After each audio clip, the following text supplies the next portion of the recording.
对于我们来说的话，因为主场在中国，观众给我们的欢呼声肯定会更大，我们会更有动力。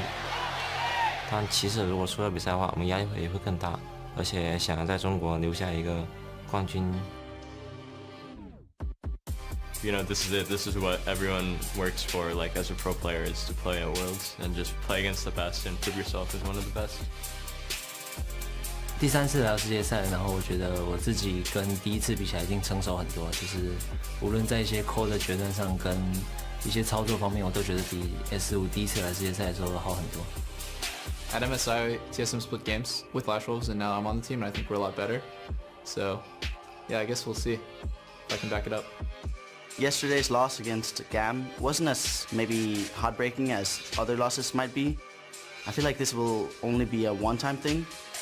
Em nghĩ là họ sẽ xui dài dài. 当我们在分组里面去打 SKT 的话，一开始会觉得有一点难吧，因为每一年打 S 赛 SKT 都特别强。 네, 그렇게 딱히 뭐 일이라고 어떤 감정은 없는데 저희랑 잘 붙네요.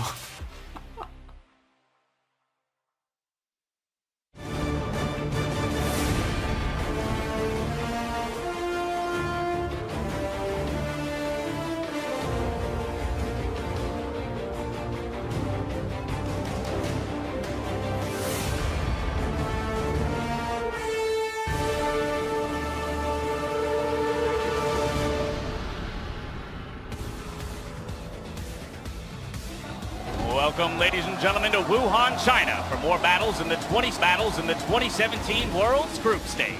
We're ready for an action-filled day as the teams in Group D get ready to step on stage. Here, of course, you see all of the fans that have packed the arena today to watch our 6 games that'll take place. Plenty of fandom for the Chinese teams, of course, but we even heard some TSM chants earlier today, some scenic views of the beautiful Wuhan, China, which is playing host to us the next couple of weeks. It's been a fabulous stay in the city so far. Look forward to the rest of the days remaining here for us. Of course, our international partners are also joining us. We've got China and Brazil here to cover and send it out to the rest of the world. Hello, and I'm James Dash Patterson here with Zach, Rusty Pie, Alberto Crumbs Rangifo, and Joshua Jat. Ladies and gentlemen, big day of games yesterday. We had a couple upsets, a couple surprises, but overall, very exciting. Are you guys ready for day 2? So ready, just so ready. The Ardent sensor at first is a little disheartening, but then it just got blown right out of the water. We got to see everybody break the meta that really matter. GAM, the GAM, as well as Longzhu. Absolutely, those guys are rock stars. We're going to see the rest of the teams play out today. We've got our first view of the group stage yesterday with reigning champions SKT and AHQ Esports pulling ahead in Group A. Over in Group B, Longzhu Gaming and the GPL's Gigabyte Marines hold the lead, while Samsung and home favorites RNG picked up their first wins in Group C. Now, it was a triumphant start for the LCK teams yesterday as Longzhu and SKT Samsung seem to have full control over their competition. Yeah, a 3-0 start from the Korean sides. No one's surprised, honestly, that they were 3-0, but to a degree, there might be some surprise for the Korean rosters, as ultimately, they started so well. So the one surprise for me was actually Longzhu's bottom lane. We expected this team to have some falters in their rookies, but mid that had nerves in the bottom lane, had a real rough start, 0 Front Karma, but eventually, they brought it back. Exactly, they bounced back in a big way. You can see them inside the base winning the game before 28 minutes, so yes, it was a slight rough start, but we've seen way rougher starts from Korea. We've seen them drop games, multiple games before. This was one of the best starts they've had. Right, so the 3-0 start for Korea, that's going to feel nice for them. The teams in the LCK, they found their form. It was a tougher start for the NALCS and the EU LCS teams, a combined 0-4 for these Western squads. Yeah, and it's one day of group stage of 8. And I feel like specifically for the North American teams, both having to play up against the Korean teams in their group on day 1, that's not the best schedule draw or representation of their skills. So I actually think North America can go 3-0 today based on the schedule getting easier for them. I think it's a real possibility. All right, well, Very big call. That's a very big call. Of course, G2, someone else we have to quickly talk about. They played against the other Korean team, which is the unfortunate start for both EU and NA, but they pulled out the Ivan. And what I'm liking from all the teams, even though they lost from the West, is sticking to strategies. Right, well, half of the West of NA can do well, but FNATIC was the one that was up against the Gigabyte Marines, and sure, they felt like maybe their preparation was not quite as well, that maybe that loss was not going to be as hard as it could have been, not as disheartening, but there wasn't much for FNATIC to feel good about themselves for that one. So this day one will be today. Absolutely. Our surprise team from MSI, the Gigabyte Marines, they took down FNATIC in that first game and looked to leave their mark on Worlds 2017 one way or another. Yeah, and as surprised as FNATIC felt against this, it was a slight tweak to a strategy we saw a lot of at MSI. They lane swapped at their last major international event against NA and EU opponents. So they played it better this time. This was an evolution of the strategy because they had late game insurance and Ardent Sensor and Powered Trist, but they just actually executed very well in the early game. And the execution was coupled by tremendous preparation, looking at the draft, expecting what FNATIC would go with this Ardent Sensor meta, knowing how to play around their junglers, specifically Levi, always a carry for this team. And so when they're up against Longzhu today, I think that they have a lot more to bring to the table. All right, well, today it's time for the teams in Group D to start their road to the quarterfinals. Kicking things off with the clash between TSM and the Flash Wolves. From there, Misfits Gaming, they're going to make their international debut against Team WE before the teams in Group B and A step back on stage. And of course, it means that a Western team's got to get a victory today, dash in game number 3 when Immortals play against FNATIC. If nothing else, that's exciting for the West. Take it when you can. Yeah, guaranteed victory for NA or EU. And I do want to elaborate a little bit on my claim that North America is going to go 3-0 today, because what I saw from them yesterday was them sticking to their domestic style and being confident in doing so. For Immortals, it actually worked against Longzhu by getting 4 deaths onto Gorilla early on in the game. For Cloud9, it didn't work, but it has worked so many times for them in the past. Faker is not going to be on every opponent team. I feel like it is much easier to camp mids in the rest of the group, or at least generate pressure through that area of the map. So from what I saw in the losses, I'm still pretty confident about their ability to win today. Yeah, the region style seems to be there from NA, and I agree with that. Of course, TSM, the one team we haven't seen, so the 3-0 still may be up in the air for that one, but I agree from what we've seen of NA and some of EU, maybe not FNATIC, they have looked like they've been able to keep that style on the world stage. Well, either way, it's about time for us to get into the game, so we've got Pastry, Kobe, and Vedius ready for our first game. And as we head over, Bjergsen tells us how Worlds has been a year-long process for TSM. I think during the split, a big meme that came up was like, oh, TSM is just practicing for Worlds, but that was a real thing, not just playing what was going to net us wins, but actually playing what might be meta by the time Worlds comes around, and we have to be able to play comps that we're uncomfortable playing or we're not used to playing or just doesn't play to our strengths at all. And that combined with always working on the root problems rather than, the short-term fix that's going to net us wins, I think we had a lot of grueling conversations within the team, even when we were winning, because we noticed small things that just have to be better. And it's very stressful in a team environment, but we recognize that throughout the entire split, it was like, it's not about winning NA, it's about going to Worlds and doing well. So I think our mindset this year has been a lot better for that. Thank you, Dash. I am Julian, Patriot Time Card, joined by Sam, Kobe, Hartman, Kansler, and Andrew Vedius Day. Kobe, good to have you here. And Vedius, congratulations. It's the first time you'll ever get to cast with me. You are welcome. Yeah, congratulations. Patriot What an decided to honor bless it you. is. In all seriousness, the stage is set for the first game of the day between 2 of our summer champions, TSM from the NALCS, and MSI semi-finalist Flash Wolves. With that, let's take a look at our competitors, starting on the blue side with Flash Wolves. In the top lane, soon enough, it is MMD. In the jungle, there's Casa, mid laner Maple, ADC Betty, support Soda, and their coach Steak. And their opponents are going to be Team Solo Mid, playing on the red side in this game. Up top is Haunter. In the jungle, Sven Skaren. Mid, Bjergsen. AD carry Double Lift, support Biofrost, and Coach Parth on stage. And like the Flash Wolves, TSM have dominated their region over the last years, winning the 2017 Summer Finals against Immortals. And it's the big rematch from the game at MSI that knocked TSM out of the tournament. I think that many fans will remember that final decider tiebreaker where Flash Wolves were able to come up big and were able to take that win. And I'm sure TSM are looking to get a bit of revenge. Definitely true. And TSM, there is a lot of hype around the team coming to Worlds. Talking about Summer, talking about all of the interviews that have come out of the boot camp around Korea. They definitely are very high expectations for this team, especially since this time around, TSM have avoided getting a Korean team in their group. However, Flash Wolves, slightly lower expectations and slightly lower hype for the team coming this year since Summer wasn't that great for the LMS. However, just recently, since we got here, we were talking to a lot of the players, and in the last 2 weeks, the boot camp here apparently was extraordinarily good for Flash Wolves, and so even TSM members are giving a lot of respect to these guys. This might be, the most difficult opponent for them in the group right now.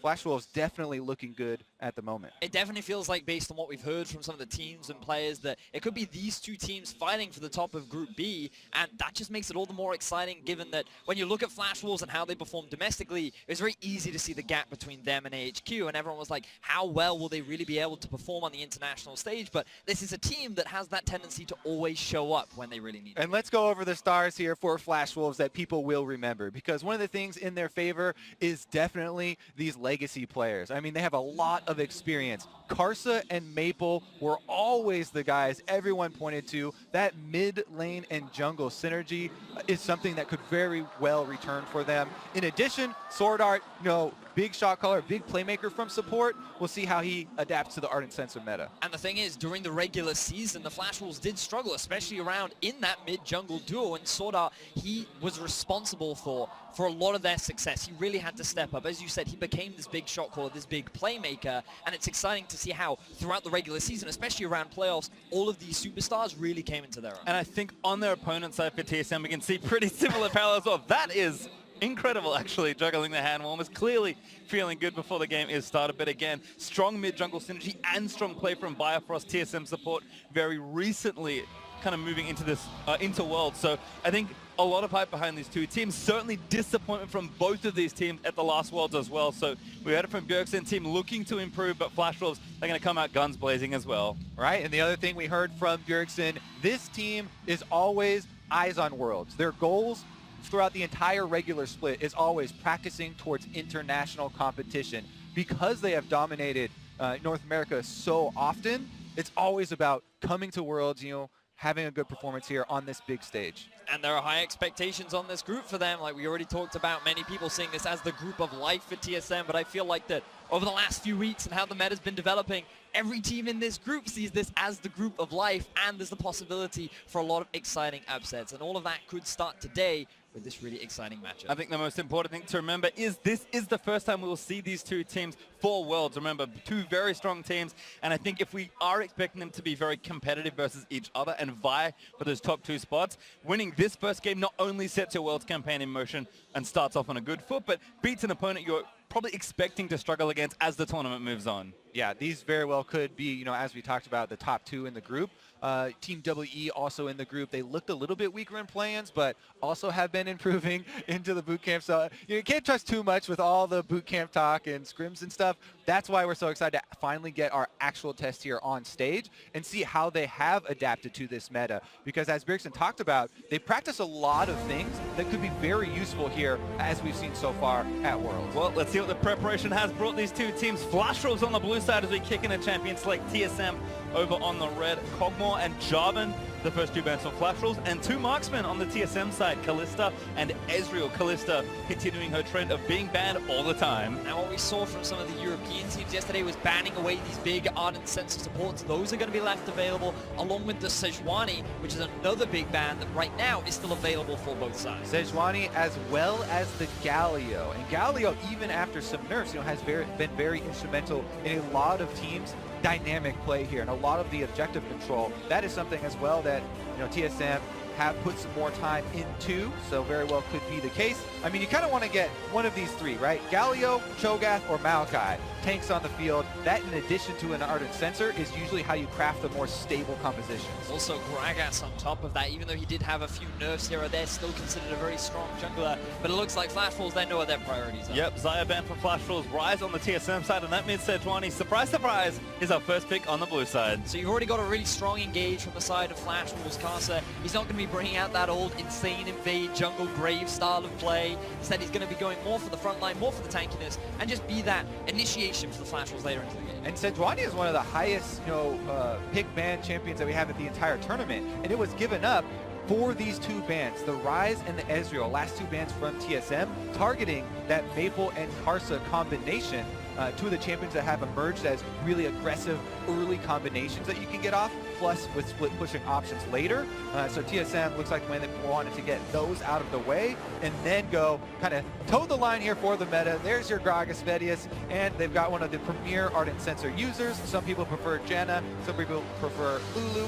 It looks like it will be the Lulu here for TSM. Now it's interesting here that Flash Wolves would choose to prioritize the Varus over the Tristana, because typically you'd expect something like a Tristana Janna lane to be picked up from the side of the Flash Wolves, but they were expecting TSM to then go for the Varus Lulu bot lane, which right now is considered very strong, especially when you go for things like the Thunderlords on the Lulu as well to give you a bit of extra laning power. It does look like Flash Wolves don't want to give up, too much early momentum here. Grabbing that Varus as early as possible. One of the reasons also why Varus, is super popular right now, in addition to strong laning phase, is the fact that he has that passive for tank busting. Anywhere that you have max percent HP is really good in the meta right now, because a lot of the team compositions are built to work their way through tanks, then to the threats behind. Now the only big pick that I'm looking at moving into the second half of the draft is Syndra. Both these mid laners love the champion, very comfortable for both sides, and it's a big playmaker to set up both mid laners to allow their junglers to come in and gang. Well, as we have moved into phase 2 of bans, a quick recap. Tarek for a tanky Ardent Sensor user on the Flash Wolves side, and the expected Triss there for Double Lift. Galio is the next ban here for TSM, taking that away again, likely from Maple, but we have seen it top, and both these mid laners very proficient, very good, and will share a ton of powerful champions like the Syndra you mentioned as well, Vedius. Yeah, I actually am a big fan of the Sejuani and Tarek combination. Sejuani can try and start off the engagement, and then Tarek with the ultimate buys a lot of time for both melee champions to try and stack up the passives for Sejuani, try and get a couple more of those procs, really working with that synergy. We do have a lot of solo lane picks here left up though. Looks like for now, it is going to be some of the bullies in the top side as Flash Wolves decide to target Hanser here with that Jace. Now bear in mind, Cho'Gath and Maokai both still available, both very blind pickable as well, and that seems like a bit of another respect ban going over towards Maple. Yeah, Maple has used Vladimir very effectively in the past, and it's a huge team fighting champion. Very good to scale into later. Pretty good with Tarek, as it turns out.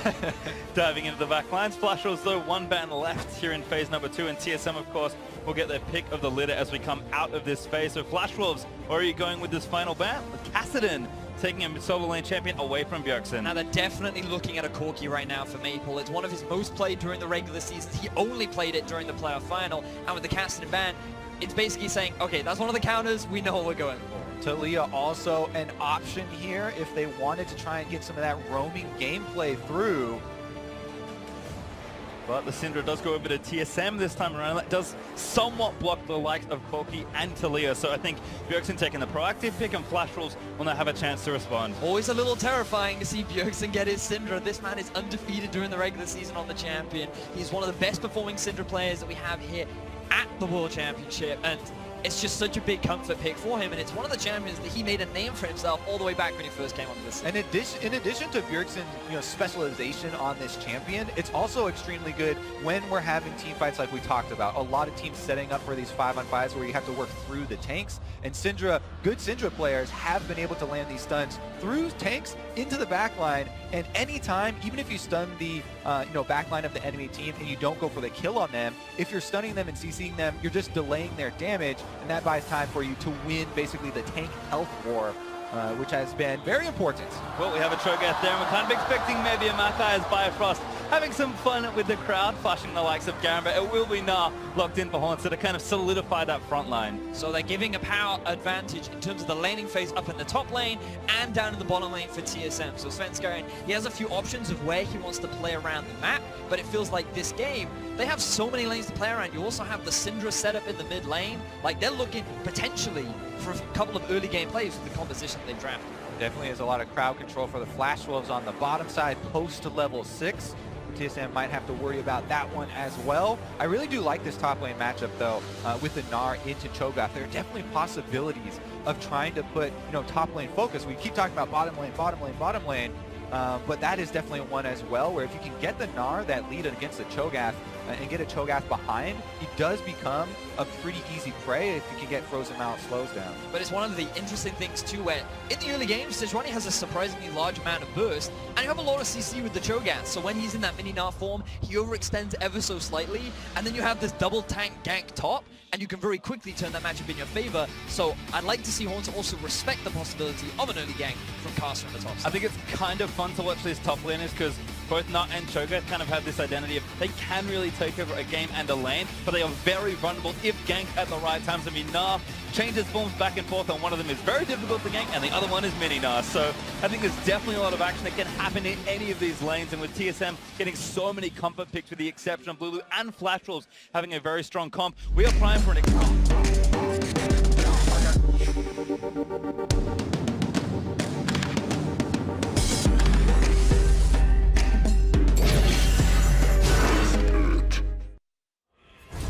Well then, let's see what happens here. Flash Wolves and TSM are taking to the Rift for the first time here in Worlds 2017. Not the first time these two teams have played against each other, and not the first they've been to Worlds, but it will be their first encounter here for this tournament. I'm really excited for this game. I'm really going to be paying close attention to both junglers and both supports. I feel like they're going to be extremely impactful in terms of how the early game plays out, because typically when you look at a team like TSM, throughout the regular season, they've been known to play more of a defensive early game style. They're much more focused and look to make more of the plays towards the mid and late game once they've gotten a few items under their belt. And I think that with the composition that Flash Wolves have, they're trending towards the same kind of style. Yeah, what you're talking about here is something that TSM members during the regular season were pretty outspoken about, changing their focus.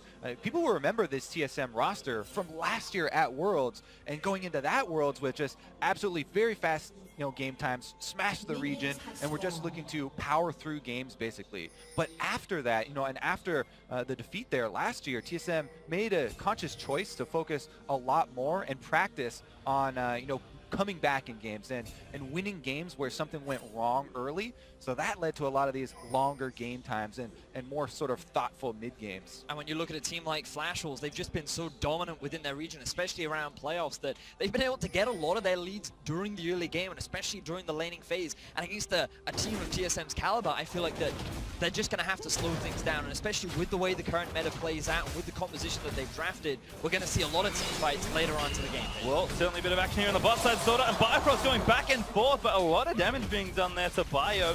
Sorta with that passive getting some early damage, and it is interesting talking about all these carries and just thinking that Sorta and Bifrost have done so much work for their teams. They love to get active around the map, and it's uncensored this time, but you never know what can happen. Exactly. I mean, we were talking earlier about, oh yeah, Sordar, and he does so much for the team, and he likes to create a lot of plays and roam around. Bifrost actually has extremely low AD carry proximity as well, the lowest of any support at the tournament. So, even from his side, it's going to be a bit of a shift here. Now, everybody's just on the race to Ardent Sensor, because first support to get Ardent Sensor, if you can get an entire back before the other support, then that can turn into a tower, a dragon, and first rotation. And I feel like you're very correct, Kobe. I think that we're going to see a high priority in trying to get this early on sensor, but I also just know Sorda, and I feel that even though he's playing on this Carrick, I wouldn't be surprised to see him rush early mobility boots, look to try and make a roam up mid lane, and I just feel that when you have both these supports, they're just those kind of playmaking style players. They're always trying to do something that can get their team that slight edge, which makes this bottom lane so exciting. I know your heart wants it, but the Ardent Sensor draw. It's very true, it's very true. Well, have a quick check-in actually with the items. We've seen a lot of variations on these sort of things, but gold generation there in the bot side, refillable versus biscuits for Bifrost and Sorta is a slight change, and then actually a Doran's Blade specifically for double lift, and the Targon's there for Betty. But like you said, kind of the goal is just get as much gold early and rush Ardent Sensor. Yeah, I mean, it's become so commonplace now, but we should continue to mention it every single time. The gold generations items on the bottom half becoming very common here for AD carries. To get those Targons, that also does provide extra heals in lane as they're able to get the executes, and you can see the sustain is no problem for either of them down there. Both just trying to bank up And you will also see some AD carries upgrading their Relic Shield to the second part of it, and the reason why they do that is because it gives additional base health regeneration, which against a rough lane like Tristana Lulu is always extra valuable, but on top of that, it gives you that extra bit of gold towards your ally because it goes up from 15 to 40, so it just makes stacking that Ardent even faster. And we have been talking so much about the economy of bottom lane, checking in on the runes for both of these supports. These two guys actually have not taken the gold runes that we've seen some of the teams here at Worlds already really start to go with. So that gives you a little bit more combat effectiveness for your lane phase, but they won't have the super inflated gold numbers that we're used to for the supports. Meanwhile, top lane there, Hauntzer is pushing up on the Gnar, so possible sneak attack from Karsa if you can get around the extra vision. Very impressive trades here for Flashwolves in particular. The dual lane doing nicely to get damage down, but here comes Svenskeren, and gonna try and weave through some vision. Flashwolves with the ward and the pixel brush, gonna see it, but Karsa around the corner. Oh, vision point there, and now Karsa gonna spring the trap, gets him back there with the Arctic Assault with a bit of the dash, and the stun is gonna frost him up. MMD roaming double, Haunter left over, hits the blast cone and goes back away. Sven could be safe here. Yep, Sven's going to continue to invade because they just forced Maple's recall here. You can see the Corki pushed in and wants to get his base off. That's why Svenskeren can continue this invade. They have the extra information, and the teleport now used. It's going to be time to exit. Wave right there, so Maple able to scoop up this CS despite having to take a recall. Bjergsen 10 ahead, although Maple will catch up. He teleports back to lane. Bjergsen, though, the last chapter now ready to go, so already building up some early lane pressure. And now Rupture lands in. Haunter, though, gets some damage down. One more auto needed, but can't quite proc Hyper again. And so far, the laning phase going very much as we expected. TSM have three very strong laners with the Gnar, the Syndra, and the Tristana Lulu, and that's why they're starting to build these slight CS advantages along with the slight gold advantages during the laning phase. That's right. We have about 100 gold advantage for Double Lift over Betty at the moment, but then there's a slight gold advantage as well for Sword Art over Biofrost down there. Do the extra gold given over from the Targons, and it's a little bit close, but TSM slightly favored as far as the bottom lane gold right now. And when you think about TSM, and again, going back to their regular season, they're not afraid to play when they have a minor deficit. Like usually, in the majority of their games, they're either going even or slightly behind. They don't try and force a huge amount of plays in the early game because they do prefer that defensive style of play. And the fact that they have strong laners right now and they are keeping that neutral game the way it is, this is very much a game plan and a play style that TSM is very much used to. Yeah, this is the game right now is what you get when both teams opt into the focus on trying to farm early for the less volatile early starts here. This is group stages, the first game for both of these teams, and we're approaching level 6 here for the junglers as well. That's where you get a bit more playmaking. Currently though, TSM should be able to take away this blue no problem since Karsa was in base on the Sejuani, and that will be one step towards getting Bjergsen a bit of an extra lead there in the mid lane. Yep, really nice team invade there. Bjergsen needs one more auto. Patience does grab it though. Patience doesn't quite run out. Yeah, that's what you have to watch for is the bar at the top, the patience bar.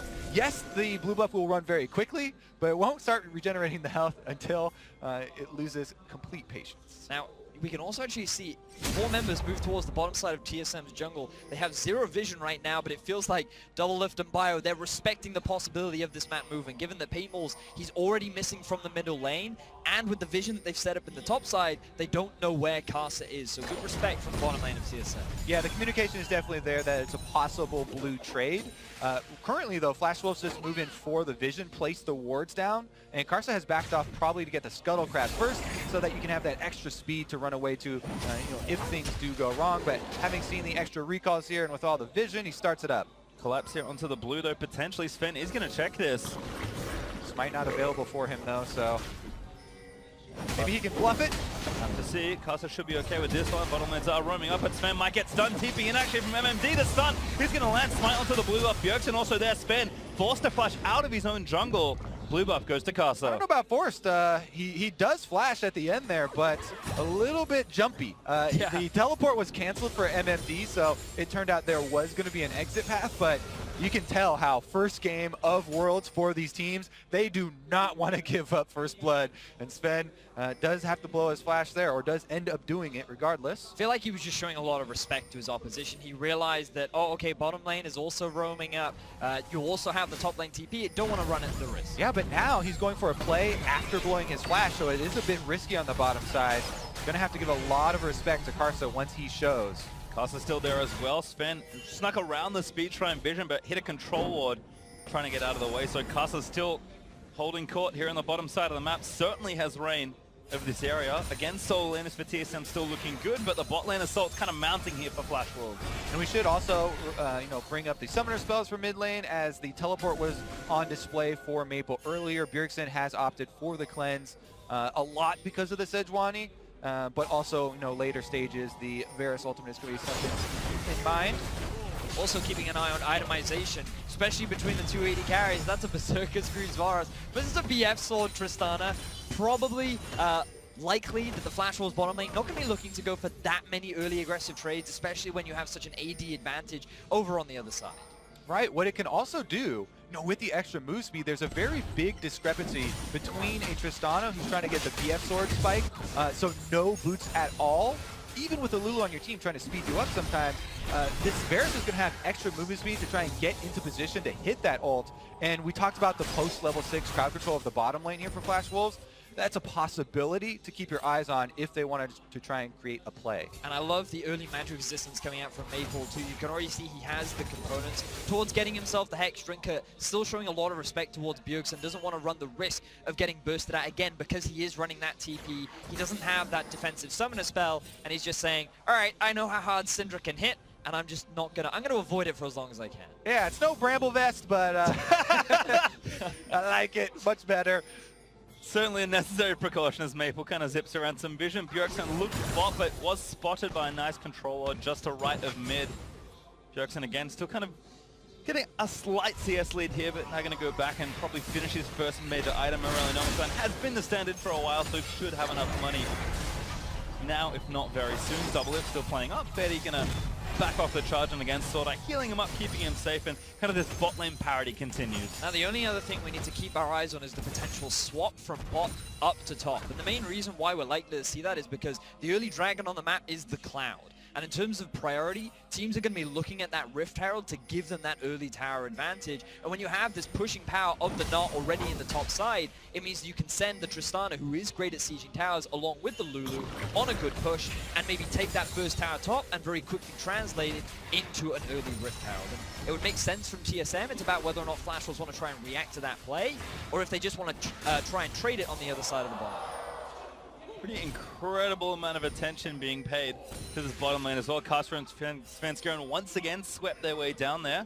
But a couple wards there for Flash Wolves, making that a little troublesome. Still TSM holding strong in their solo lanes. Mid's okay, Bjergsen up 10, but Monster actually has a nice lane lead of 20 CS and the Cull ticking down, so really investing in his mid-game power. Yeah, it's worth bringing up the wards that TSM have invested.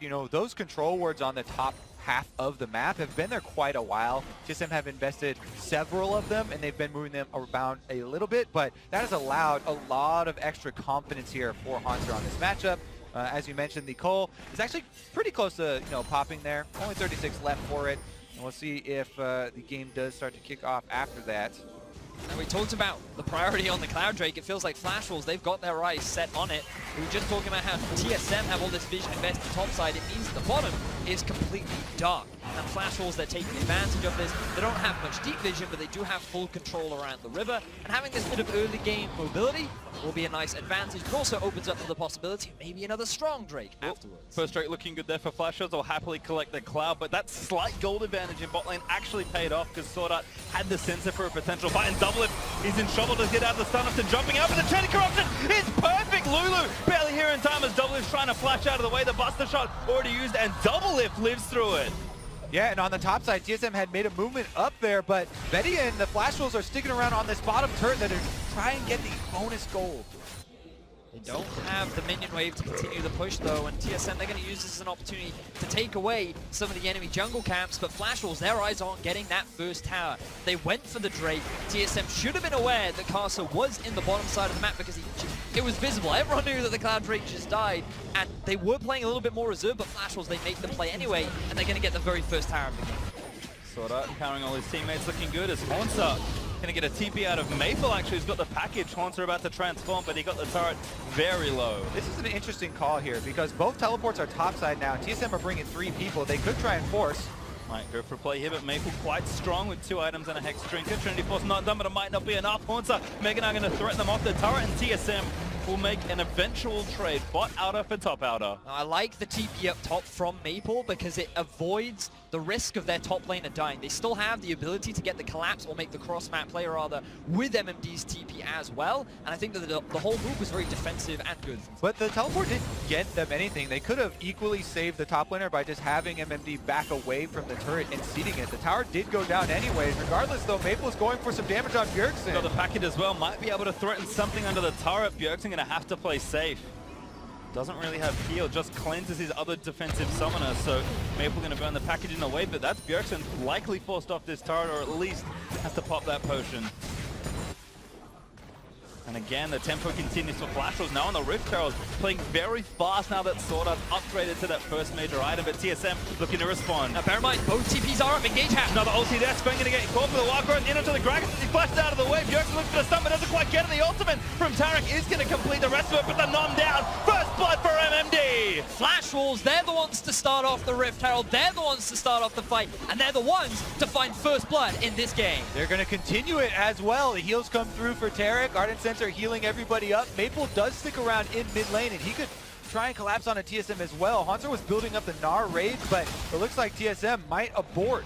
Loving the confidence from Flash Wolves. They know that TSM at this point in the game should be stronger with the Syndra, with the Gnar, but they are not afraid to force these plays. They move to the Rift Herald. They feel they're in the better position, and they're able to get a collapse, and now they're the ones that are in control of the game. Yeah, enough burst there with Togat's ultimate to go first blood, but we'll watch this one again.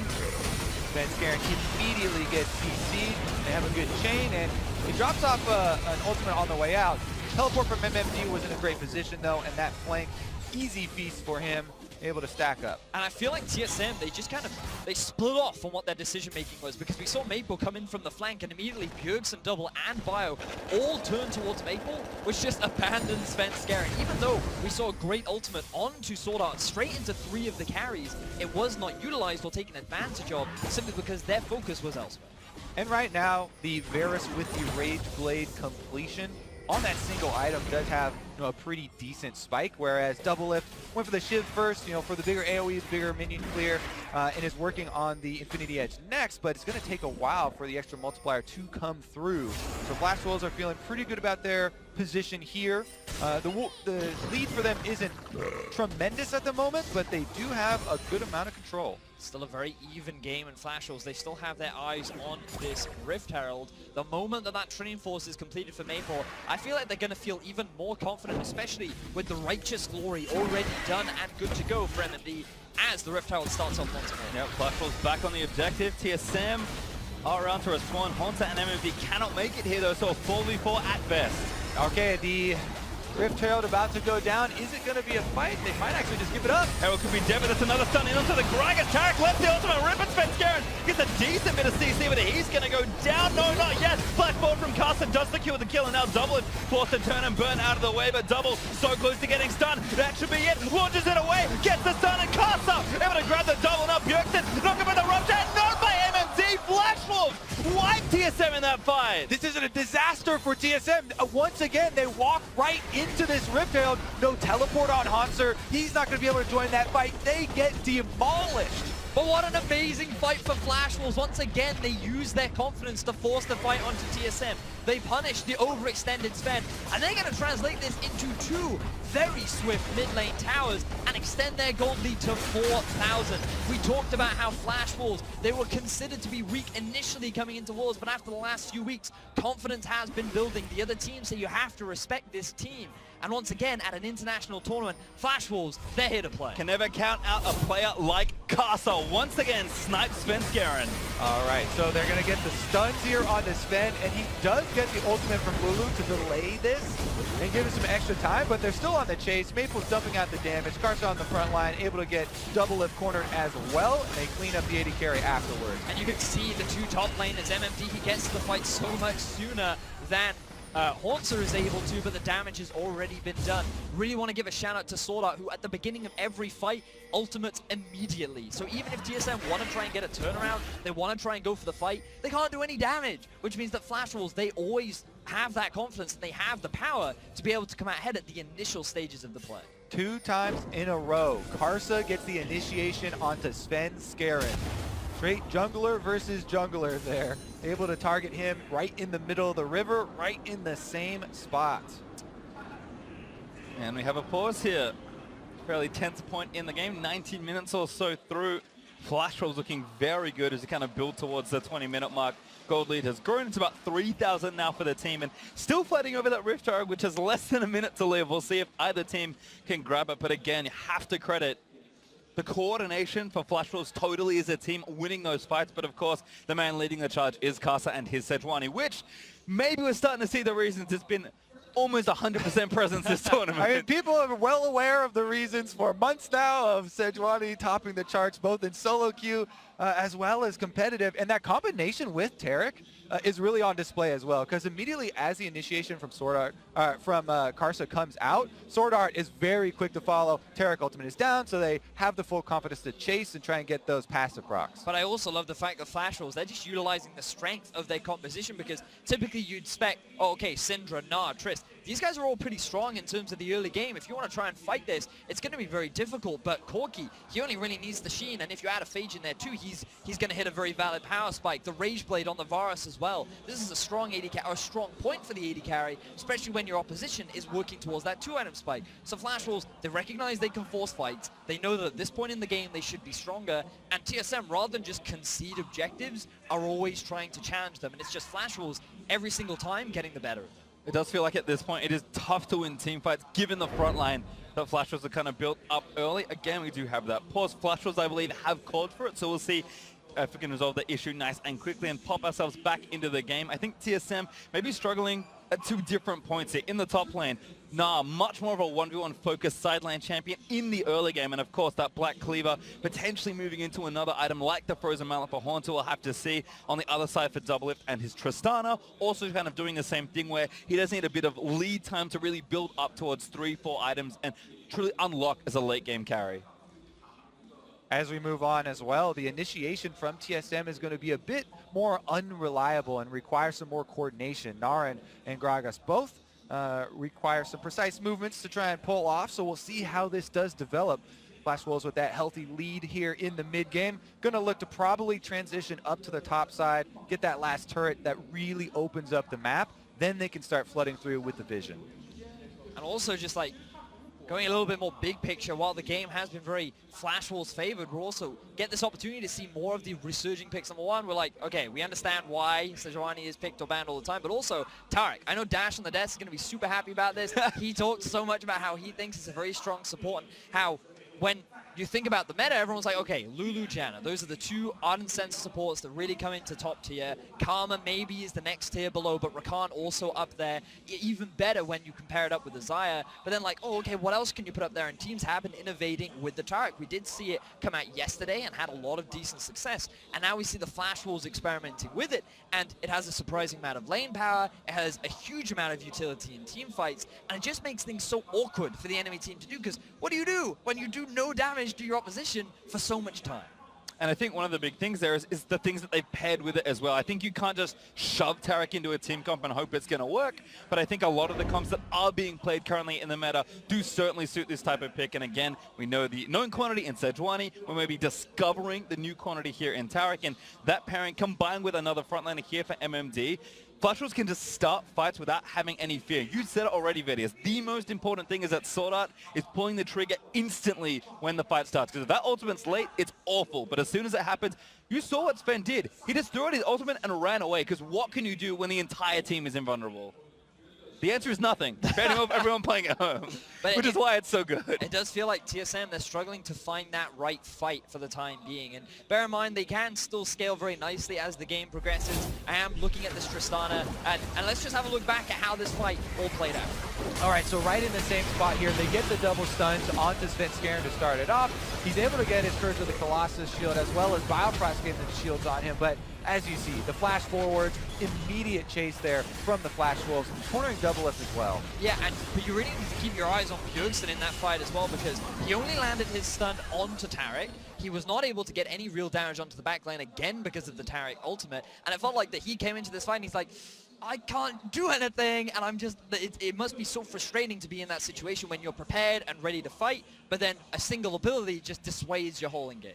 It's kind of funny in that both the mid laners are actually kind of waiting to get to a point where they can combat these big tanks a little bit more. Maple hasn't even finished his Trinity Force yet, still getting to that very important point for him, kind of delayed his build slightly, going for the Hex Drinker and powering up his landing sets more. And Bjergsen probably needs a Void Staff, and Leanders will also be crucial, which I believe will be his next item, judging by standard Syndra builds, that he can really start to do some damage to the tanks. But until then, Tarek, Cho'Gath, and Sejuani reign supreme at this point. Yep, just want to reiterate my theme of the reliable crowd control. The real big standout for Flash Wolves has been their use of the crowd control 2 times, locking down Svenskeren, being able to layer those CCs and those stuns has secured them this kind of lead and enabled them so much more control. That's why, like Vetty, you're talking about TSM looking a bit uncomfortable in their setup for a lot of these fights, and it's because of that unreliability and the lack of CC that they're able to get out at the beginning. Because the ideal situation for TSM is maybe you have a Hortzer flank with the Svenskeren engage at the same time.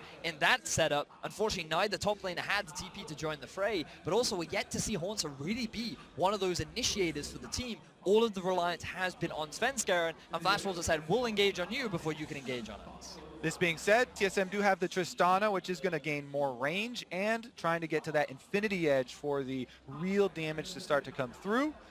So they still have that to try and bank on, and they can try and play defensively and farm up until that point. And just a quick update again, Flash Wolves asked about the lights. Apparently, bit of an issue, maybe some glare there. So making sure we get that all sorted out. The players have been given permission to talk, given the pause has gone on a little longer than perhaps we'd expect. So, they'll have a time to kind of talk about the point in the game for Flash Wolves. I'm sure they'll be hitting on a lot of the stuff that we've already gone through. Their game plan seems to have been executed nicely at this point for TSM. Likely talking about, okay, we know kind of where our insurance is, where our late game is going to be, and where kind of how we want to transition through this mid game, and likely talking about, okay, we're behind, but not that far behind. How do we get to that point where those CCs and those stuns has secured them this kind of lead and enabled them so much more control. That's why, like Vetty, you're talking about TSM looking a bit uncomfortable in their setup for a lot of these fights, and it's because of that unreliability and the lack of CC that they're able to get out at the beginning. Because the ideal situation for TSM is maybe you have a Hortzer flank with the Svenskeren engage at the same time. In that setup, unfortunately, neither top laner had the TP to join the fray, but also we're yet to see Hortzer really be one of those initiators for the team. All of the reliance has been on Svenskeren, and Flash Wolves have said, we'll engage on you before you can engage on us. This being said, TSM do have the Tristana, which is going to gain more range and trying to get to that Infinity Edge for the real damage to start to come through. So they still have that to try and bank on, and they can try and play defensively and farm up until that point. And just a quick update again, Flash Wolves asked about the lights. Apparently, bit of an issue, maybe some glare there. So making sure we get that all sorted out. The players have been given permission to talk, given the pause has gone on a little longer than perhaps we'd expect. So, they'll have a time to kind of talk about the point in the game for Flash Wolves.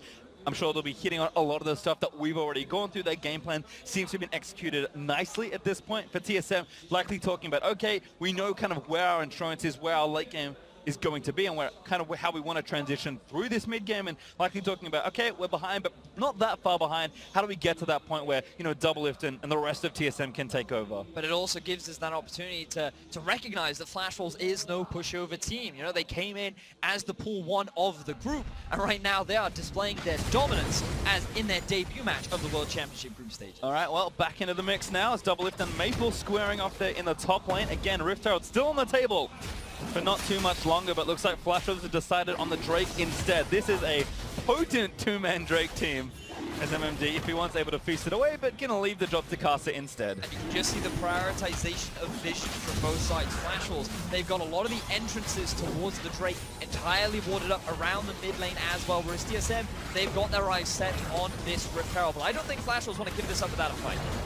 Very well could be the case. Teleport is ready once again for MMD. Might be a little too risky. Sven also has to get it, and again he gets ulted, not going to pick it up. Actually has to run out of the way. They did get the kill credit, but now Sven has to go back and get the buff. He does manage to collect it, and TSM, no casualties this time. And the kill was just in the nick of time there because the Baron was coming through to kick Rift Herald right out of the pit. They barely are able to get it in time and pick up the eye. Doesn't cost anything for TSM though. They're able to walk away. And we just want to highlight as well, the thing about TSM is that even when they're at these kind of deficits, during the regular season, they demonstrated that they had a good job of being able to come back. Their mid-game decision-making, their ability to force fights, always seemed to shine as the game progressed. And it just ties back into their whole goal for the year, which was about preparing for Worlds and realizing that, hey, we might not always win the early game, but we're more confident now in our ability to turn things around later on. All right, Vedius, if you're setting up comebacks here for TSM, let's look at the turret count because that could go a long way in also bridging the gold gap. The Dragons, though, are something Flash Wolves will be able to hold on to. MMD goes on to Hunter, though, in mini form. Yeah, Hunter has to know something's up because this is about to be a solo kill. Flash out of the way with the hop. It's going to land on the MMD. Hunter flash out of the way and gets the kill. Now turning on to Maple, picking up. Great flash from Maple. Gets it out from under him, but Hunter, such heroics there. And look at the mini-map. Multiple other members of Flash Wolves were heading down there. Hunter gets the outplay on the highlight crew right there. Maple finds himself hands empty and almost gets chased off. Massive outplay coming in from Haunter, really punishing MMD for going in way too hard when he did not have the support of Maple. And now TSM, they're pushing down mid. This opens up the opportunity for that Rift Herald to get some of that standing gold back that we talked about in the turrets. This will go a long ways for TSM, but they're not out of the woods yet. And we just talked about TSM's ability to come back. And part of the reason why they're able to do it is because of their individual performers, the star players. And usually you look at players like Bjergsen and Double, who you can never afford to underestimate. Haunter up in the top lane. A little bit about the build there from Haunter as well enables it. You know, you want to build flat health versus the Cho'Gath for the ultimate. Yeah, you know, the Vaporal spikes are going to do some percentage health, but Haunter had just enough to survive and then get enough rage to transform for his fight with Maple.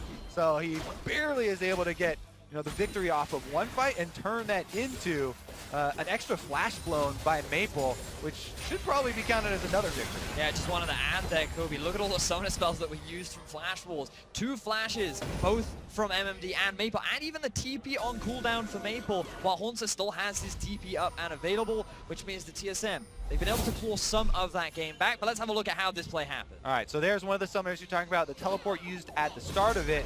MMD does use Righteous Glory to get into position, but he doesn't get the slow onto Haunter, who sidesteps the Rupture, flashes over after jumping on top of Maple's head, using his teammate to be able to get over and assist for the kill. Then he forces Maple's flash there with the transformation. And flashing away from Maple was so crucial because you saw how low he was at the end of that fight. He needed to create a gap just so that Maple physically could not hit him. Now he's been able to pick up a tower, and they've been able to equalize the tower score. So the tower score has been equalized, and the gold has gone to that Infinity Edge, now completed for Doublelift. We're approaching the period in the game where TSM feels more comfortable in these 5-on-5 team fights. The crit multipliers have come through. You know, the slow for the Gnar has come through as well, but Sven is getting locked up here on the other side of this wall.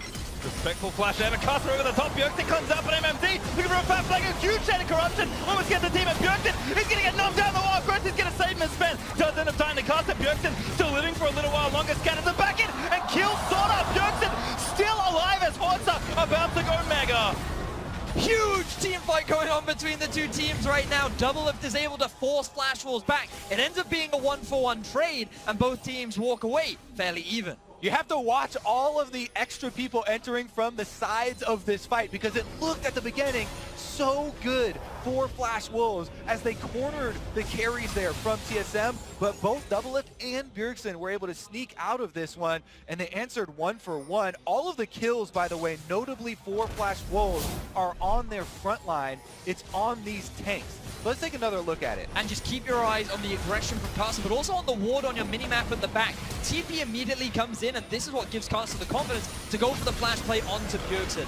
A great chain of corruption from Betty, tied up with the ultimate from MMT, makes you think that TSM are going to instantly lose this fight, but this is the power of Lulu, and it allows TSM to get the turnaround. Oh, and Bjergsen almost went down at the beginning, but Biofrost gets the Lulu ult on him, then he dodges there for the turnaround. Flash oh my god, they're rushing in. Baron MMT with the ultimate, beautiful from Flash will steal the Baron from TSM. What a quick decision from Flash Wolves. TSM was still resetting from the fight. They didn't have the vision in the river. For the majority of this game, they've invested vision topside, but the moment they drop it, Flash Wolves pounce and they get themselves the Baron. And the timing is so good for Flash Wolves because it's another 30 seconds left on the Drake, so TSM didn't even get to answer with the Drake as their consolation prize for this objective. Flash Wolves, Baron-empowered recall, they're right back out on the map trying to push those minion waves and get the pressure reapplied. And now we've reached the mid-game, Kobe. The game is just picking up in terms of pace. We talked about how there's going to be so many more fights, and that's what we have left to look forward to. Flash Wolves, their eyes are now on this top tier 1. They're going to round things out by taking out these final outer towers and open up the map a little bit more.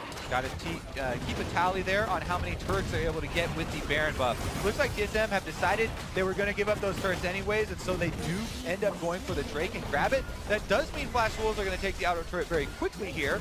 In the meanwhile, Hansers finds Karsa in the jungle. Don't think Hunter minds too much. Kind of built for tank busting with this build as Gnar, and now the rest of TSM hanging out on the red buff. But Karsa, very sneaky, steals the red buff. Also, another thing we should bring up here as we're talking about these mid-game team fights is the double Warmogs for the Flash Wolves frontline. You know, they can afford to go in for little skirmishes like that, take a little bit of damage, and then just get out of combat, fully regenerate, and keep up these sieges. We may see Flash Wolves with this more healthy front line be able to apply multiple times. Power doublist reflexes. Oh, the ultimate does get him, but he rocket jumps out of the way.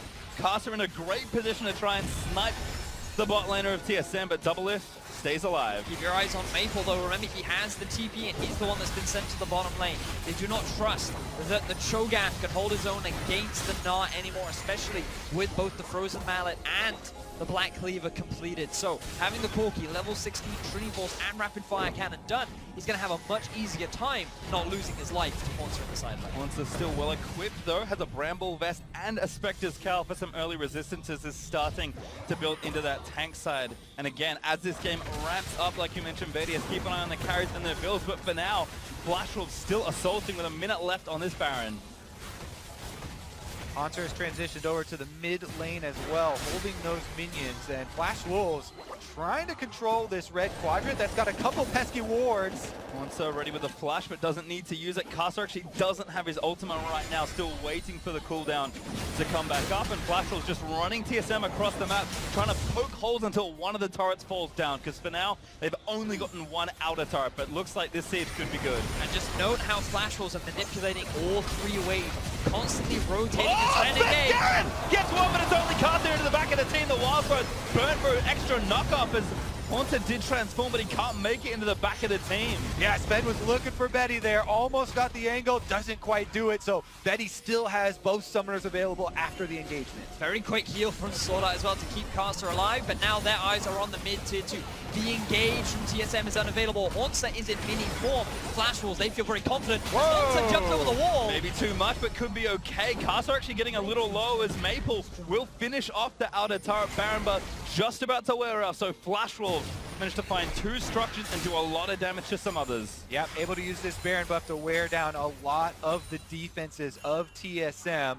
Their front line has healed right back up with those Warmogs, and they're thinking about continuing onto the last outer turret here on top side, but decide to leave after Baron buff expires.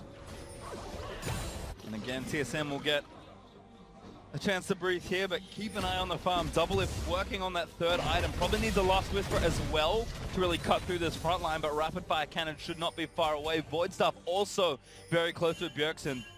So as TSM kind of hit those item breakpoints, I think then they can feel more comfortable picking straight up fights. And it's not that Flash Wolves can't team fight themselves, but for a lot of this mid-game, these fights have been very unfair given how fed Flash Wolves' front line has been. I've just loved the engages that Flash Wolves have been setting up. It feels like it's always been on their terms, and we get to see TSM really get themselves a successful fight We saw one go even earlier on, and that was very well played from some of the individuals on TSM side, but they need to be the ones trying to find these fights now. We want to be seeing these flanks from Hauntzer. We want to be seeing Sven land onto those carries rather than knocking the tank into the enemy team. But you can just see these level disparities starting to build. Level 14 Kasa to 12 of Sven, 17 Maple to 15 Bjergsen. And it's just because of the early lead from Kasa and because Maple can sit on a side lane that Flash Wolves are utilizing these level advantages, make it even harder for TSM to really find or even win these later fights. Something else to keep track of here. It's interesting to monitor the support choices with their itemization, because there is this breakpoint after Ardent Sensor. Yes, everybody agrees. Yeah, that's super boring, and that's what you're gonna rush. Then we get into the interesting stuff, right? We have a Mikhail's now for Biofrost, which we've seen already in this tournament a couple times. Instead of the AoE heal here for the Redemption, which kind of applies more Ardent Sensor buffs and gets you this reset, and that is good for Flash Wolves for Sword Out because they have multiple 80 carries with the attack speed, even benefiting Sejuani and the like. But the Mikhail's now is going to keep Doublelift even safer, and there is the extra gold that Doublelift gets put into offensive items on the Tristana rather than having to buy a QSS for himself like Betty did. Exactly that, and also Flash Wolves, they need to think about getting themselves a locket too, because it's really effective at mitigating some of the burst that Syndra's going to be looking to throw out. And while the damage from Bjergsen is going to keep ramping up, Maple, he's no slouch either, already level 18, and he is looking scary with the Infinity Edge now done on Flash Wolves. Good look at the gold graph there and how much damage the Baron buff was able to do. Flash Wolves, really nice pickup, sneaking that one and being able to take down a bunch of turrets afterwards. Now we are 40 seconds away from Baron number 2 though, and we'll see if that money is enough for Flash Wolves to get the second. Last strike before Elder as well, as Haunter and Maple actually having a bit of a scuffle. Maple pretty strong here, but Haunter standing his ground. That throws him out as such a nuisance as MMD roams up to help his mid laner. TSM looking to get a lot of vision choked around this left side to try and force Flash Wolves off this Baron. And TSM, they have so much pressure around the Baron area now.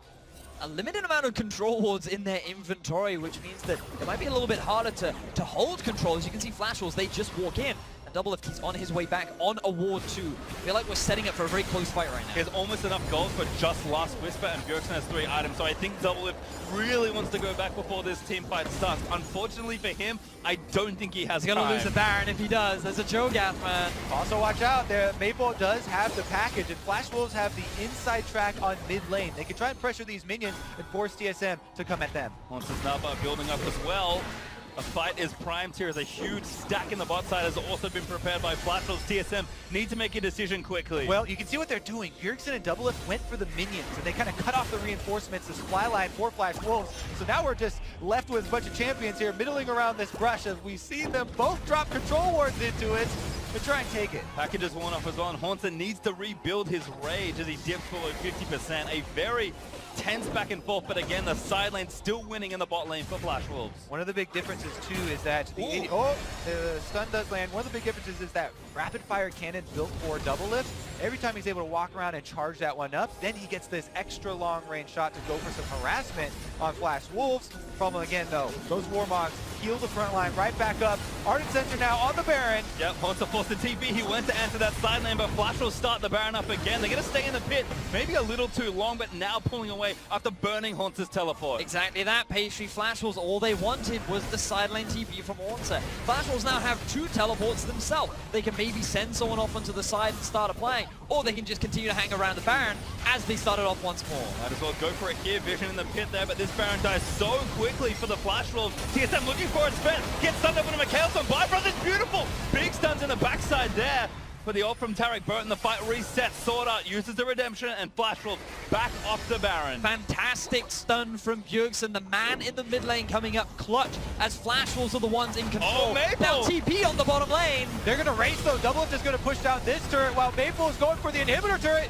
Maple should be able to get this. The wave is there, but TSM needs to get back 3. Caught in the mid lane as MMD pops the Righteous Glory. He's got the stone plate. Maple gets the bot side turret. TSM scattered here. Flash Wolves want to stop these back so that Maple can actually get the inhibitor turret, but Haunter got his off. But the moment Haunter goes back, that's when Flash Wolves now go, we want to now start off the Baron. You've only got 3 members. Doublelift desperately wants to back to buy, and Flash Wolves are back on the Baron. Double has 2,000 gold sitting in his inventory. TSM just cannot make Flashwolves take their foot off the pedal. Again, they back off the Baron after a feint. Honza forced to walk from bot lane to mid lane just to make sure nothing goes wrong. And finally, it feels like Flashwolves will give it up for now. There's still a giant minion wave in the bottom lane for Flashwolves. Doublelift purchases and is able to go clean it up now and finally got his last whisper. Meanwhile, Hanser on that Mountain Drake to even them up. One cloud, one mountain apiece, and things are getting intense, boys. Sigh of relief for many TSM fans as TSM are able to hold off the siege from Flashwolves onto the Baron. They still hold on to a very healthy gold lead. They're the ones that are still dictating the pace of this game, and they've been able to shop themselves, pick up a couple of extra items. The third stone plate now sitting in the inventory of Flashwolves as Sorda picks that one up, but I still want to see that locket on. There it is, Casa working towards it. Going to make things so much harder for TSM in these later game fights. The stone plates here are all built up for Flashwolves. You have to watch out for those activations. It's huge, which they can turn the team fights. Now you have to also worry though, don't stack those up with your Taric ultimate, because TSM, they're able to kite out those cooldowns. Then they would have a pretty big advantage with the re-engage. Another fight, Teddy corrupted, massive Smith Garrett gets there for the ult, because Maple looks for the flank. Doublelift gonna force him away, but Hansa looking to go mega. Well, Hunter has a lot of control here, gets the slows onto MMD. Stun hits one, that's MMD, could be going down the third plate. It's getting a pop, Taric ultimate, it's gonna try and save the fight finally. Drops down and Hansa, he's just run out of health, gets away with the wild growth, but Casa flashes forward as they're trying to take down the front line. TSM just maybe have enough. Casa goes down the double lift. A little bit too deep there for the front line. Both the stone plates run out for Flashwolves, and Doublelift is able to find the crits. What an insane fight though. Only one member goes down, and it is TSM that finally find the kill. Doublelift is hitting this late game point. TSM know they can rely on this man to carry, and the pressure is mounting as he is doing so much work to help TSM in these later stages. A lot of credit to Hanser too in this game. Being able to use the speed differential here on this champion is huge, and he's able to balance that Gnar rage. But Flashwolves are still in the lead. They have the extra gold. See if they can actually bring that to brunt around this Baron. TSM are starting it off. Here come the Wolves. Doublelift again, so much unspent gold, but TSM are forcing onto this Baron. They're burning it down, but MMD, no flash, can't get in the pit. Maple maybe can move in to look for a steal, but Bjergsen does take down the Baron. TSM get the objective. Great decision making from TSM, knowing that the jungler was down. There was no smite available for the Flashwolves. They only had 4 members and were not confident to go for the fight, and now the momentum is swinging back in the favor of TSM, and it all starts here. Yeah, look at this big rupture. He sees it and he goes straight for Bjergsen. The cleanse gets them out in time though, and they're able to reset basically. Sven used his ultimate to delay, and then this is the highlight we're talking about, where constantly Hunter is able to use the speed differential there on Gnar. He goes for the re-engagement. Stoneplate buys him enough time for MMD to survive for the Taric ultimate to come down, but he still can't re-enter the fight. And there's the big mistake from Casa, flashing into multiple members, thinking that the team was there to support him, but they couldn't get into position to properly help because of the narrow choke point. Yeah, he wanted to get that execute, right? There were multiple low health members, but he's on the Sejuani. All he can do is apply stuns and slows. He doesn't have the damage in his kit, has to have the backup right behind him. Meanwhile, he's flashing into the DPS members of TSM. Doublelift gets to unload, Bjergsen gets to unload, and they were able to come out with that kill. Now, Baron buff in their hands. Looking to try and siege up here in the mid lane. Turret is going to fall down. TSM could grab the first inhib of this game. Doublelift is so strong. Having spent all that gold, Mortal Reminder done. QSS for himself also there, and TSM cracked the mid lane. TSM feeling very confident right now. This was the comeback potential. We talked about the late game strength that their composition does have. All they needed to do was find that good fight, and they were successfully able to find it against the Flashwolves, and now the pressure is on the LMS representatives. Gold lead starting to shrink and become pretty irrelevant as we push late into the game. Hornser again looking for the flank as TSM take turret number 6 to even up the score. Soon Super Minions will be streaming down the mid lane as well, but TSM have got a minute 30 left with Baron, and they're going to try and do as much damage as possible. Doublelift again, Casa get itself stunned. Doublelift gets himself out of the way as Casa lets the ulti rip. MMD there is a redemption. He's going to try and reset it off, spent low, but not dead to the Taric ultimate. But defensively, my God, a 5-man Gnar ultimate is going to secure the team by win. MMD down.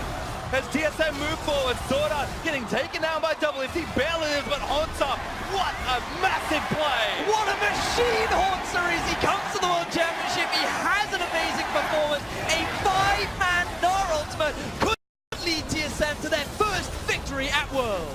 TP's back in, TSM are going to go for it now. Flashels, they fought so well to try and keep this game up, and Casa is going to try and keep the boat afloat. Sword Art low, Doublelift just does too much. Polymorph there, beautiful by Biofrost as Casa leaps in, but TSM, they cannot finish yet. They wanted to end it, but the health bar is getting too low, and TSM will have to recall to refill those bars. That will give Flash Wolves another chance. MMD gets back up, but man, this momentum is completely in TSM's favor. Oh my word, that Honsa ultimate was insane. We talked so much about how Tarek's ultimate mitigates the pressure, the ability to force an engage, but not to Honsa. So kiteable. TSM back off during the duration and gets the perfect re-engage there. Not only was he great in those team fights, remember the 1v1, 1v2 outplays that he was able to pull off in this game. We'll see if it's enough though. TSM have the Flash Wolves on the rope. Not done yet. Elder Dragon up in 30 seconds. Baron Buff has worn off all 5 members of TSM.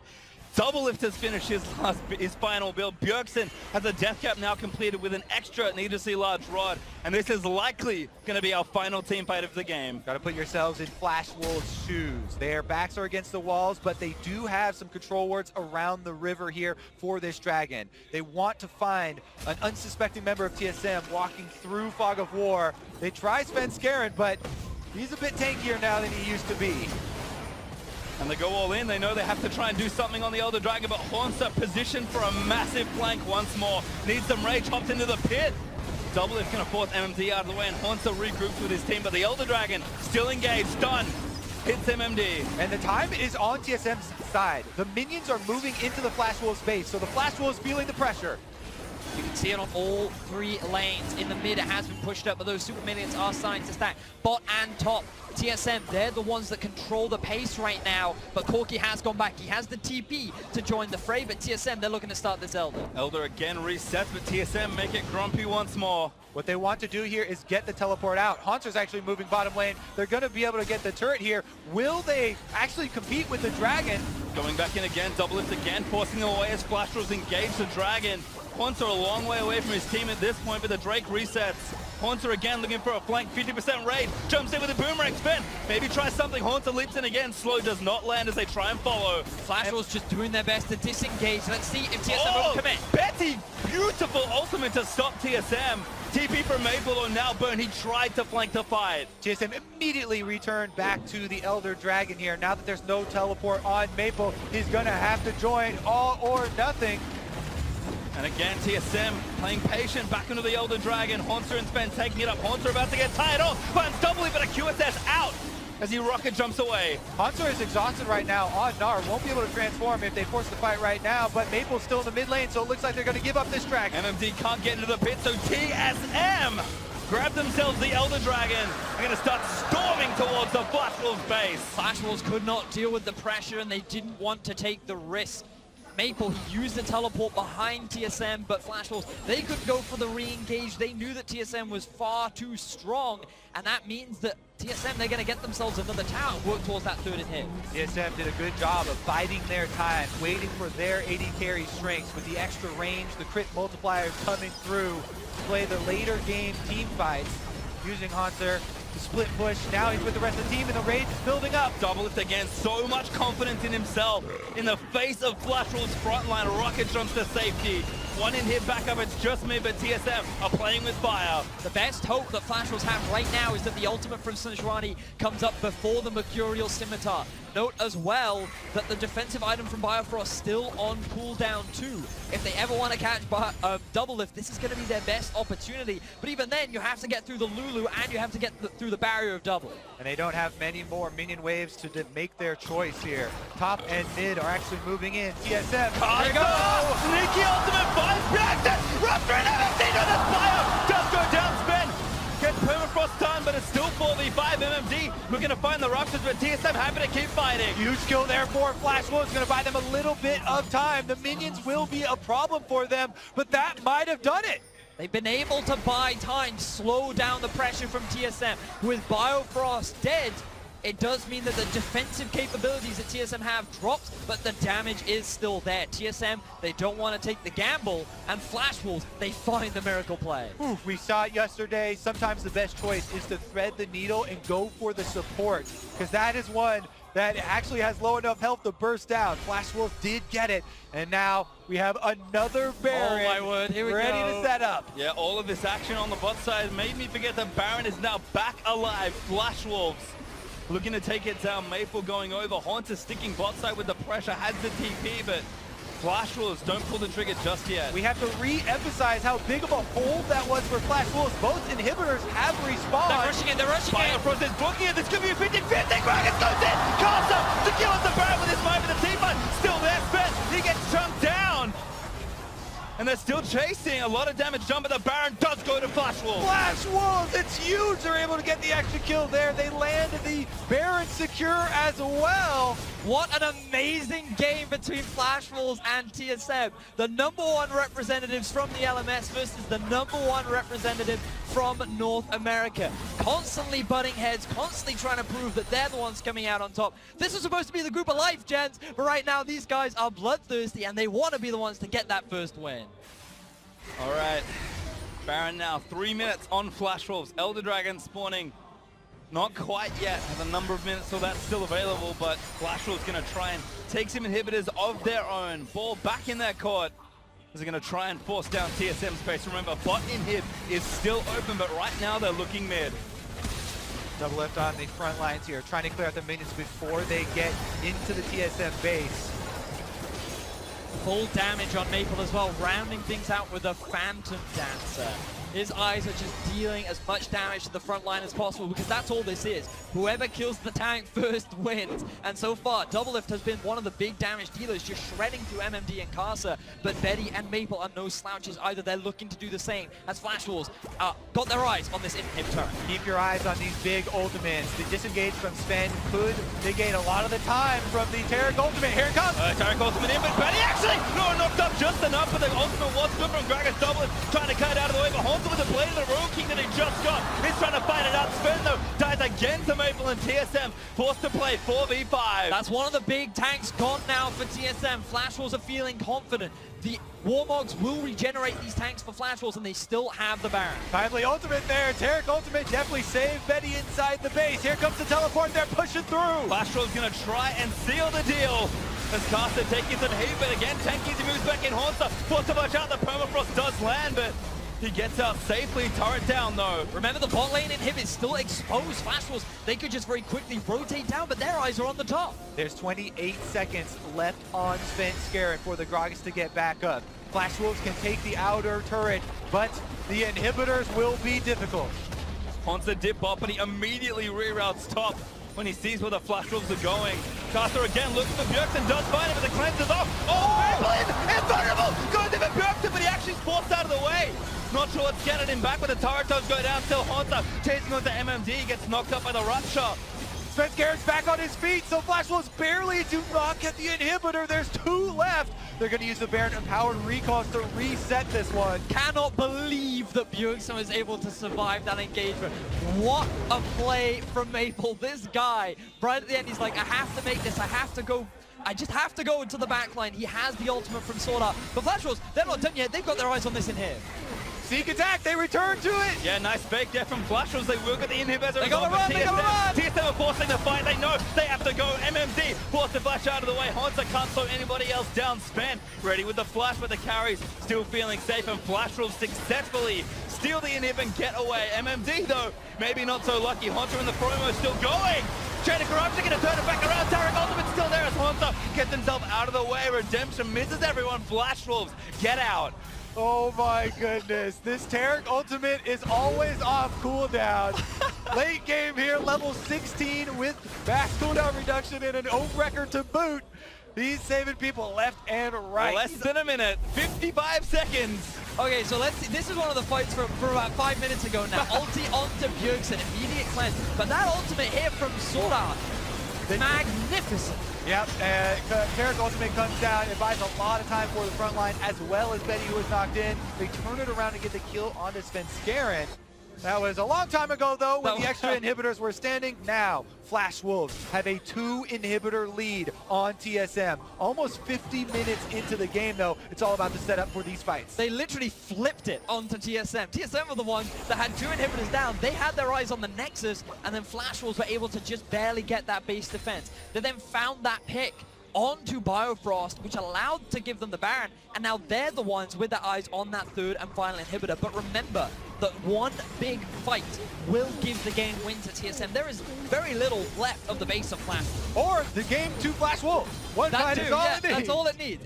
It's literally on a knife's edge right now as to who will take this game. It was even the same inhibitors. Vedia says, look at the roller coaster we have been on for the first game of day 2. Teleport is ready for Hanser, who just transformed in the top side. Flash Wolves could wait out this transformation from Gnar, wait till he returns to Mini and goes exhausted, but they're actually starting it out on Sven right now. Barca back into the front line. MMD taking a lot of heat. As Hanser tired, moves back in. He's going to try and force them out and just tag people with slows, but Flash Wolves still not done. Now it's TSM that have to worry about timings and have to worry about the extra minions flooding into their base while they try and defend this 5-man squad. But now gold means very little. Pretty much everyone is at full build. Even the supports have completed all of their itemizations. Full-on utility from another tank on the side of Flash Wolves. Flash Wolves, they have their eyes on this inhibitor, and TSM, they're doing a pretty good job of defending. The Haunter's pressure is being split all across the base. There's 2 groups of super minions now inside the TSM base. Look, they're hitting on them. Going in for it now, the Redemption going to reset it all. Haunter now, Mega Casa leaps in, but Haunter needs to find the angle. TSM trying to defend their base. Whoa! It's Casa! He's going to go down! Stop by Björk to double it! Finds the kill! 5v4 now for TSM. They're able to get the kill, and now they bought themselves time to clear out minion waves. Similar story here. But remember, that's a 60-second death timer on top of Casa right now. TSM, there is very little standing in their way. All they need is Haunter to defend, and they can just look to end the game. In addition, Baron comes up in 35 seconds. That is longer than the Karsa death timer here. There will be no jungle for Flash Wolves, but TSM are already at Flash Wolves' base. They're going to run towards the inhib. I think they're just going to go for it here. Minion wave not quite there just yet. In fact, they won't be there in time. Minion hip under threat, but MMD is going to make it back. Maple does so much damage. Haunter is forced to TP, and TSM are going to keep going. Yeah, they spread themselves a little bit thin, but they want this inhibitor. Double Lift does so much damage as Maple just eats it. Haunter does take the inhib down. And now they can retreat to the Baron. 18 seconds left on Karsa. This is going to be so big. It's hard for Flash Wolves to run through this fog of war. If you close the map off, they're teleporting into the base. They have 2 TPs. They might just drive a TSM. Gonna try and take the Baron. Maple, he's the one down the bottom side of Bjergsen. Instantly goes back to Baron. He's gonna get burnt down. TSM do get it. Now need the Baron recall back. Maple is trying to go for the game. That's going to be 3 inhibitors here. Flash Wolves are going to get double super minions in every single line. Amazing decision making from the Flash Wolves. TSM, they had control of the Baron. They were guaranteed to get it, and Flash Wolves had to make the split-second decision. But now, TSM will defend with Baron buff. 6 super minions trying to make their way towards the base. Elder Dragon on the table. They get the knockout. They caught maybe Sven. Double Lift still going in. The ultimate there as he body slams out of the way. Open from Tarek. Flash was not going to have the cooldown of TSM. Look to re-engage. They're trying to make use of this 30 seconds. The Elder Dragon is up and available to force. No team has long. MMD still with his own TP as well. Watch the super minions as they move towards Maple. He's actually just cutting mid lane. TSM, you can have the Elder Dragon. Maple wants the game. No, he does feint back towards the team. There is no ultimate from Cho'Gath available. He can't steal it, but Karsa could try and go for a smite. Karsa, can he get in range? He's got the flash, not going to get it. Sven able to secure it. Redemption was looking for it. As Maple forced to burn the package. Honda looks for the solid flashes in. Betty, and then found by double it. That's the kill. TSM find one. That's a carry dead as now Flashball's grouped up. Get knocked back in. MMD move back into the team. He's dead as well. That's going to be TSM with the Elder Dragon pushing into the base. But look at Maple once again. He's trying to get the backline, but I don't think it matters. TSM, they've got their eyes on the game. Race is on. One Nuxus turret up for Flashball's Maple. He's going to try it here as Sorta looks to delay. 2-man stun. Redemption down for TSM as Castle also in the mix for the turret. Is down. The Nexus exposed. And TSM win the thrilling the sighs of relief on TSM. What a hard-fought 54-minute game. It could have gone either way. But North America, they get the win. Look at that celebration from TSM and Doublelift specifically finding the AD carry at the end. You can see Doublelift there holding his hands. They were shaking as that game finished. A slugfest, 54 minutes as the teams will shake hands for the first time here in Worlds 2017. A few hugs and smiles exchanged. If that's the first game for these two teams, we have a lot in store for this group. What a way to start day 2. Flash Wolves did a good job forcing early on, making use of their slightly earlier single item power spikes and getting the lead on TSM. But it wasn't enough. 54 minutes we had to wait. Not sure how many inhibitors went down. I was gonna go with like 9 were killed in this one. Like 4 Barons too. It was a crazy game. What an amazing game.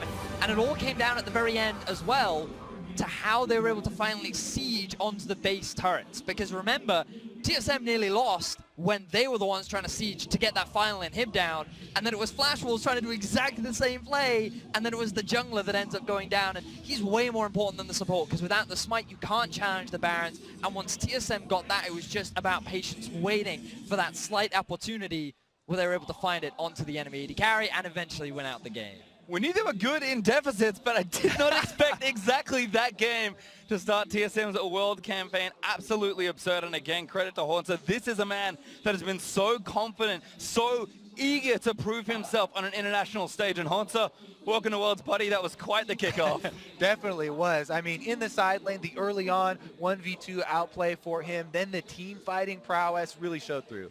Well, we'll see what happens here as we are going to move over. TSM has started the group stage with a win, so let's send it over to Dash and the analysts for a closer look.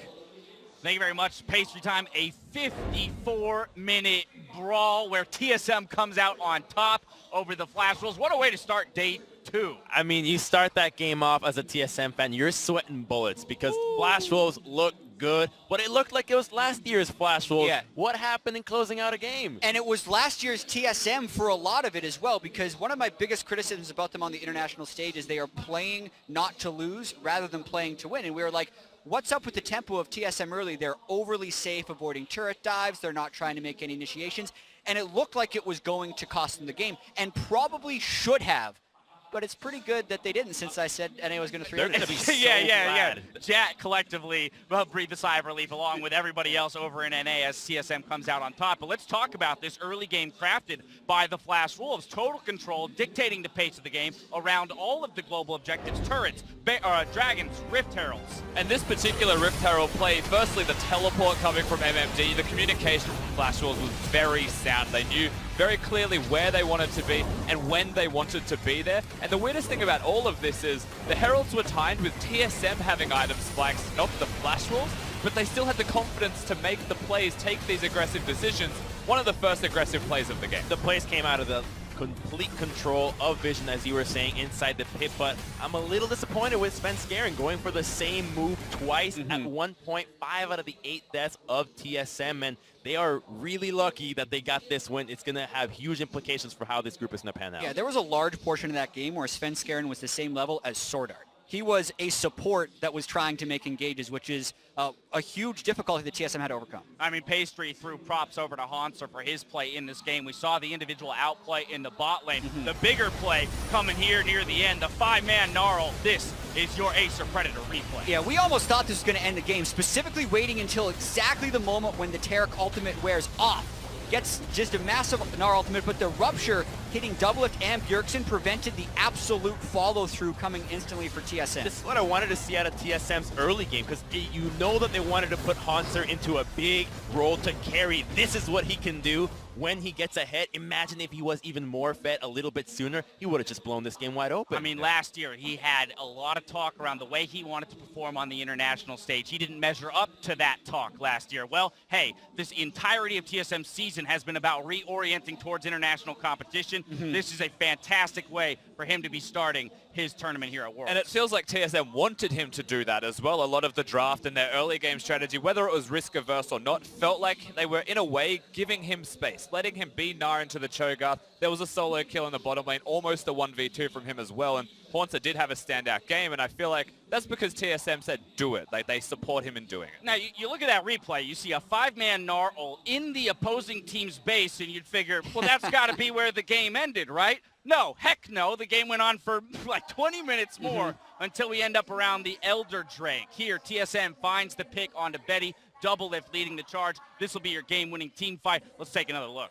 Yeah, so much of this game was about trying to cut through stone plate tanks and with these very slow, drawn-out team fights. But the instant he sees Betty is taking a path different than the rest of his team, Doublelift goes directly for him. They match Mercurial Scimitars for the move speed. Firefrost helps him in at the end there. And this gets a little crazier from here. And it gets so hard for the Flashels to actually contest Doublelift because early on the range is fine against Tristana, but the later she goes, she gets so difficult to reach between Rupture, between Sejuani, and Tarek has no chance of even connecting onto her. And you can just see the gold graph of what was going on in this game. Flash Wolves could have ended this game, but TSM clawed their way back. I find it fascinating.